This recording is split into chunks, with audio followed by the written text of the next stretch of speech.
మలయాళ star hero Dulquer Salman ప్రస్తుతం తెలుగు ఆయనకి మస్తుగా కలిసి వచ్చింది అని అంటారు. ఎందుకనంటే ఈయన తెలుగులో సినిమా చేస్తున్నాడు అంటే చాలు అది సూపర్ హిట్ కావడం అని సెంటిమెంట్ ఏర్పడ్డది. ఇప్పటికే మహానటి సీతారామం వంటి సినిమాలు వేసి మంచి హిట్ అందుకున్న ఈయన పోయిన సంవత్సరం మన లక్కీ భాస్కర్ వేసి మంచి హిట్ అందుకున్నాడు. ఇక ఇప్పుడు చిన్నగా తెలుగు సినిమాల మార్కెట్తో పాటు ఆయన ఇక్కడ తెలుగు హీరోతోని స్టార్ హీరోలకు సైతం పోటీగా మారుతున్నాడు అని అందరూ అంటున్నారు. ఇక ప్రస్తుతం ఈయన తెలుగులో పవన్ సాధినేని దర్శకత్వంలో ఆకాశంలో ఒక తార అనే సినిమాలో నటిస్తున్నాడంట. మళ్ళీ ఈ సినిమాల కథానాయిక కొరకు సాయి పల్లవిని తీసుకుంటున్నాడు అని తెలుస్తున్నది. అయితే మృణాల్తోని మన దుల్కర్ సల్మాన్ జోడీ మంచిగా కలిసి వచ్చిన జోడీ, ఇక మంచి సూపర్ హిట్ జోడీ అనిపించుకున్నది.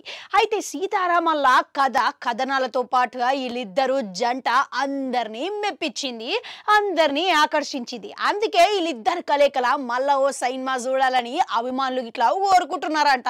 ఇక తప్పేం లేదాయే. ఇక ఎట్లనో మృణాల్ ఠాకూర్ గిట్లా తెలుగులో 3 సినిమాలు చేసిన అందులో 2 సూపర్ హిట్ అందుకున్నాయి. ప్రస్తుతం అమ్మడు తెలుగులో అడవిశేషు సరసన డెకాయిడ్ సినిమాల నటిస్తున్నదంట. ఇక ఆకాశంలో ఒక తార సినిమాల సాయి పల్లవిని తీసుకునేటట్టుగా ప్రయత్నాలు అయితే జరుగుతున్నాయి. ఇక సాయి పల్లవి కూడా ఇప్పుడు తీరిక లేకుండా ఇతర సినిమాలలో బిజీగా ఉన్నదంట. అందుకే ఒకవేళ ఈ అమ్మడు కాకపోతే తదుపరి ఎంపిక మృణాలైతే వచ్చే అవకాశాలు ఉన్నాయి అని అంటారు. ఇక ఎట్లనో సూపర్ హిట్ జంటనాయే. ఇక మళ్ళా వీళ్ళిద్దరిని కలిసి చూడాలని అభిమానులు ఇట్లా కోరుకుంటున్నారు. ఇక ఒకవేళ సినిమాలో ఇప్పుడు ఎవరైనా సరే కానీ కథ కంటే ఎక్కువ హీరోయిన్ల జంట మెప్పించగలిగితే చాలు ఆ సినిమాలో వాళ్ళిద్దరిని మళ్ళా చూడాలి అని కోరుకుంటారు. ఇక ఎట్లనో మృణాల్ ఠాకూర్ గిట్లా దుల్కర్ సల్మాన్ తోని తెర పంచుకోనికే సిద్ధంగా ఉన్నది. ఇక ఒకవేళ ఎట్లనో సూపర్ హిట్ జంటనాయే ఇప్పుడు మళ్ళా సూపర్ హిట్ జంట ఇంకో సినిమా చేస్తే గిట్లా గది గిట్ట హిట్ అనడం పక్క అనే ఆలోచనలో ఉన్నారంట. ప్రస్తుతం ఈ సినిమా షూటింగ్ లో ఉన్నదంట.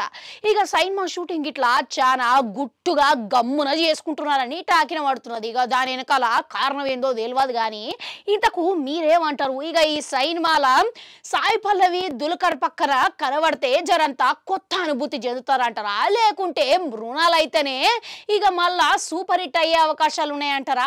మీకేమనిపిస్తున్నది? కామెంట్లలో కామెంట్ పెట్టుర్రి. అట్లనే అడుగు అంటుంటారు, అది కూడా నొక్కురి మళ్ళీ వస్తా.